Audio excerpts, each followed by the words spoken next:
Hello everyone, this is Megha Sharma. Welcome to Omega Tech Ed. आज के video में हम डिस्कस करेंगे रीइंफोर्समेंट लर्निंग। मशीन लर्निंग में 3 टाइप्स की लर्निंग होती है: supervise learning, unsupervise learning and reinforcement learning. Supervise learning and unsupervise learning के बारे में हम पहले भी पढ़ चुके हैं। इस वीडियो में हम रीइंफोर्समेंट लर्निंग के कंसेप्ट को डिटेल में समझेंगे। Reinforcement learning is a feedback-based machine learning technique in which an agent learns to behave in an environment by performing the action and seeing the result of actions. For each good action, the agent gets positive feedback, and for each bad action, the agent gets negative feedback or penalty. Reinforcement learning एक feedback based machine learning technique है जहाँ पे agent continuously अपने environment से learn करते हैं। Agent action perform करते हैं और उस एक्शन के बेसिस पे उन्हें या तो पॉजिटिव फीडबैक मिलेगा या फिर नेगेटिव फीडबैक मिलेगा। पॉजिटिव फीडबैक को हम रिवॉर्ड बोल सकते हैं, नेगेटिव फीडबैक को हम पेनल्टी बोल सकते हैं। तो जब भी एजेंट कोई गुड एक्शन परफॉर्म करेंगे तो उन्हें रिवॉर्ड मिलेगा और बैड एक्शन के लिए पेनल्टी या फिर नेगेटिव फीडबैक मिलेगा। तो रीइंफोर्समेंट लर्निंग को हम डिफाइन कर सकते हैं। Reinforcement learning is a type of machine learning method where an intelligent agent interacts with the environment and learns to act within that. Reinforcement learning machine learning का एक type होता है जहाँ पे इंटेलिजेंट एजेंट कंटिन्यूसली इन्वायरमेंट से interact करते हैं और लर्न करते हैं। यहाँ पे एजेंट की जो लर्निंग होती है वो फीडबैक के बेसिस पे होती है। फीडबैक पॉजिटिव फीडबैक हो सकता है या फिर नेगेटिव फीडबैक हो सकता है। रीइंफोर्समेंट लर्निंग का जो प्राइमरी गोल होता है वो होता है अपने परफॉर्मेंस को इम्प्रूव करना। तो जितना ज़्यादा पॉजिटिव रिवॉर्ड इसको मिलेगा उतना ज़्यादा इसका परफॉर्मेंस इम्प्रूव होगा। In reinforcement learning, the agent is not instructed about the environment and what action need to be taken. जैसे सुपरवाइज लर्निंग में हमारे पास लेबल डेटा होता है और एजेंट को इंस्ट्रक्शन दिए जाते हैं कि किस तरीके से एक्शन परफॉर्म करना है। लेकिन रीइंफोर्समेंट लर्निंग में जो एजेंट होते हैं वो कंटिन्यूसली इन्वायरमेंट से लर्न करते हैं, उन्हें किसी भी तरह का इंस्ट्रक्शन नहीं दिया जाता है। यहाँ पे फीडबैक के बेसिस पे एजेंट लर्न करते हैं कि किस टाइप का एक्शन उन्हें परफॉर्म करना है। It is based on the hit and trial process. Hit and trial process पे ये बेस होता है। The agent takes the next action and changes state according to the feedback of the previous action. तो जैसे अभी हमने discuss किया था कि फीडबैक के बेसिस पे ही एक्शन डिसाइड होंगे। अगर पॉजिटिव फीडबैक है मीन्स वो गुड एक्शन है, और अगर नेगेटिव फीडबैक है मीन्स वो बैड एक्शन है और वो एक्शन एजेंट को अवॉइड करना है। The agent may get a delayed reward. तो रिवॉर्ड में डिले भी हो सकता है। The environment is stochastic and the agent needs to explore it to reach to get the maximum positive rewards. तो रीइंफोर्समेंट लर्निंग का जो प्राइमरी गोल होता है वो यही होता है कि मैक्सिमम पॉजिटिव रिवॉर्ड एजेंट को अर्न करने होते हैं जिससे कि वो अपने परफॉर्मेंस को इम्प्रूव कर सके। रीइंफोर्समेंट लर्निंग 2 टाइप्स की होती है: positive reinforcement and negative reinforcement. Positive reinforcement means adding something to increase the tendency that expected behavior would occur again. Here we try to add a reward for every good result. Positive reinforcement में हम हर एक good result और good action के लिए reward देते हैं। जैसे कि अगर एजेंट ने कुछ अच्छा काम किया है तो उसको रिवॉर्ड मिलेगा। अब यहाँ पे रिवॉर्ड पॉइंट्स में हो सकता है, जैसे कि +1 पॉइंट उसको मिलेगा, जिससे कि एजेंट को पता चलता है कि इस तरह का जो एक्शन है वो उसको रिपीट करना है, मतलब कि ये एक गुड एक्शन है। It impacts positively on the behaviour of the agent and increases the strength of the behaviour. तो जब रिवॉर्ड मिलता है तो एजेंट पे उसका पॉजिटिव इम्पैक्ट होगा और उसकी जो स्ट्रेंथ है वो इंक्रीज होगी। फॉर एग्जाम्पल, जैसे कि अगर हम कोई अच्छा काम करते हैं और हमें भी रिवॉर्ड मिलता है, तो रिवॉर्ड से हमें पता चलता है कि हमने अच्छा काम किया है और वही काम हमको दोबारा करना चाहिए, और इससे हमारी जो स्ट्रेंथ है वो इंक्रीज होती है। जैसे कि अगर कोई पेरेंट है, वो प्रॉमिस करते हैं अपने बच्चे को कि अगर वो अच्छे मार्क्स लाएगा तो उसको गिफ्ट मिलेगा, तो जो चाइल्ड है वो ट्राई करेगा कि वो एग्ज़ाम में ज़्यादा से ज़्यादा मार्क्स स्कोर कर पाए, जिससे कि उसको रिवॉर्ड मिले, जिससे कि उसको गिफ्ट मिले। तो पॉजिटिव रीइंफोर्समेंट में हम रिवॉर्ड देते हैं, जिससे कि एजेंट का जो बिहेवियर है, एजेंट का जो एक्शन है, परफॉर्मेंस है, वो इम्प्रूव होता है। नेक्स्ट जो टाइप है वो नेगेटिव रीइंफोर्समेंट है। Negative reinforcement is opposite to the positive reinforcement, as it increases the tendency that the specific behavior will occur again by avoiding the negative condition.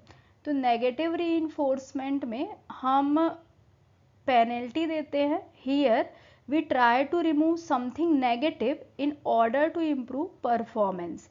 तो यहाँ पे हम नेगेटिव चीज़ों को हटाना चाहते हैं, लेकिन यहाँ पे हम पनिशमेंट देते हैं, पेनल्टी देते हैं। फॉर एग्जाम्पल, जैसे कि पॉजिटिव रीइंफोर्समेंट में हम रिवॉर्ड दे रहे थे, नेगेटिव रीइंफोर्समेंट में हम पनिशमेंट देंगे। जैसे कि कोई पेरेंट्स हैं, वो अपने बच्चे को अगर वो अच्छे मार्क्स नहीं लाता है तो उसको पनिशमेंट दे सकते हैं। तो दोनों ही केसेस में जो एजेंट हैं वो लर्न करते हैं, दोनों ही केसेस में जो एजेंट हैं वो अपने परफॉर्मेंस को इम्प्रूव करते हैं। डिफरेंस ये है कि पॉजिटिव रीइंफोर्समेंट में उनको रिवॉर्ड मिलता है, जिससे उन्हें पता चलता है कि इस तरह का एक्शन उन्हें करना है, ये एक्शन उन्हें रिपीट करना है। और नेगेटिव रीइंफोर्समेंट में उनको पनिशमेंट मिलता है, पेनल्टी मिलता है, जिससे उन्हें पता चलता है कि इस तरह का एक्शन उन्हें दोबारा नहीं करना है। तो दोनों ही तरीके से जो एजेंट है उसकी लर्निंग होती है और उसका जो परफॉर्मेंस है वो इम्प्रूव होता है। Difference between supervise learning and reinforcement learning, दोनों के बीच में हम कुछ मेन डिफरेंस देख लेते हैं। Reinforcement learning works by interacting with the environment. यहाँ पे एजेंट इन्वायरमेंट से इंटरेक्शन करके फीडबैक के बेसिस पे लर्न करते हैं, जबकि सुपरवाइज लर्निंग में लेबल डेटा सेट होता है। Supervise learning works on the existing data set. In reinforcement learning, algorithm works like the human brain works when making some decision. Supervised learning works as when a human learns things in the supervision of guide.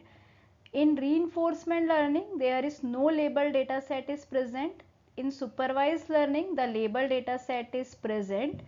In reinforcement learning, no previous training is provided to the learning agent. In supervised learning, training is provided to the algorithm so that it can predict the output. Reinforcement learning helps to take decisions sequentially. In supervised learning, decisions are made when input is given. अब हम एक example लेते हैं और इस example से हम reinforcement learning के कंसेप्ट को समझेंगे। Suppose there is an AI agent present within a maze environment and his goal is to find the diamond. The agent interacts with the environment by performing some action, and based on those actions, the state of the agent gets changed and it also receives a reward or penalty as feedback. The agent continues doing these three things: take action, change state, remain in the same state, and get feedback. And by doing these actions, he learns and explores the environment. The agent learns that what action lead to positive feedback or reward and what action lead to negative feedback, penalty. As a positive reward, the agent gets a positive point, and as a penalty, it gets a negative point. Diagram में हम environment को easily समझ सकते हैं। यहाँ पे हमारा जो एजेंट है वो S9 ब्लॉक में है, डायमंड S4 ब्लॉक में है, फायर पिट S8 में है, S6 जो है वो वॉल है जिसको क्रॉस नहीं किया जा सकता। एजेंट अगर S4 तक पहुंचता है तो उसको रिवॉर्ड मिलेगा +1, मतलब यहाँ पे एजेंट का जो गोल है वो डायमंड तक रीच करना है। तो अगर वो डायमंड तक रीच करता है, मींस S4 तक पहुंचता है, तो उसको +1 रिवॉर्ड मिलेगा। और अगर वो फायर पिट तक पहुंचता है, फायर पिट पे जाता है, तो उसको -1 रिवॉर्ड पॉइंट मिलेगा, मीन्स पेनल्टी मिलेगी। तो यहाँ पे जो हमारा एजेंट है वो 4 पॉसिबल एक्शंस परफॉर्म कर सकता है, अप, डाउन, लेफ्ट और राइट। इन चारों में से वो कोई भी डायरेक्शन में जा सकता है। 4 एक्शंस वो परफॉर्म कर सकता है।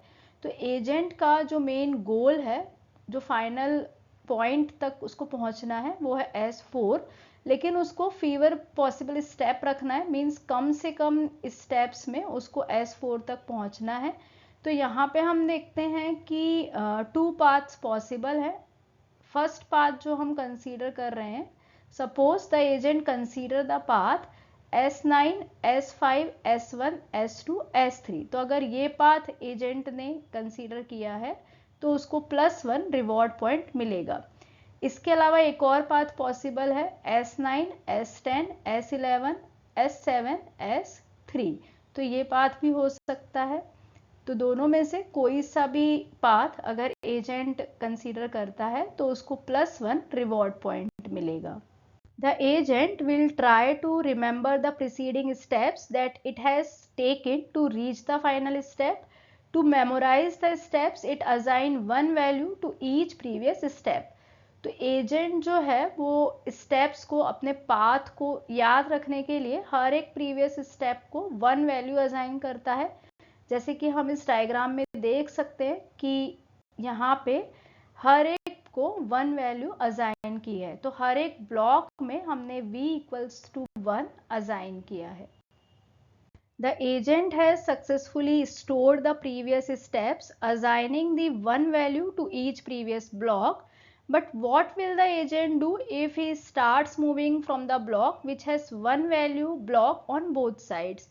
अभी हमने जो एग्जाम्पल देखा था उसमें एजेंट ने S9 से स्टार्ट किया था, लेकिन अगर एजेंट S1 से स्टार्ट करता है, सपोज एजेंट की जो पोजीशन है वो S1 है, तो हम देखते हैं कि S1 से अगर ये S2 पे जाता है तब भी वहाँ पे v=1 है, और S5 पे जाता है तो भी वहाँ पे v=1 है।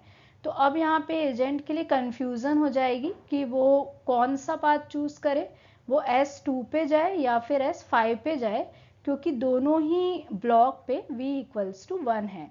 It will be a difficult condition for the agent whether he should go up or down, as each block has the same value. So the above approach is not suitable for the agent to reach the destination. Hence, to solve the problem, we will use the Bellman equation, which is the main concept behind reinforcement learning. तो इस तरह का problem आ सकता है जहाँ पे agent जो है वो डिसाइड नहीं कर पाएगा कि इसको अप साइड जाना है या डाउन साइड जाना है, कौन से डायरेक्शन में इसको मूव करना है, क्योंकि दोनों ही ब्लॉक में S2 और S5 दोनों ही ब्लॉक में वैल्यू 1 है। तो इस तरह की सिचुएशन जो है उसको सॉल्व करने के लिए हम बेलमैन इक्वेशन का यूज करते हैं, जो कि रीइंफोर्समेंट लर्निंग में एक मेन कंसेप्ट है। तो इसी वीडियो के सेकेंड पार्ट में हम बेलमैन इक्वेशन के बारे में डिटेल में पढ़ेंगे। Thank you so much for watching till here. अगर आपको वीडियो यूजफुल लगी है, वीडियो इंफॉर्मेटिव लगी है, तो प्लीज़ वीडियो को लाइक करें, फ्रेंड्स के साथ शेयर करें, और अगर आप चैनल पे न्यू हैं, आपने अब तक चैनल को सब्सक्राइब नहीं किया है, तो चैनल को सब्सक्राइब करें और वीडियो की सबसे पहले नोटिफिकेशन के लिए बेल आइकन प्रेस करें।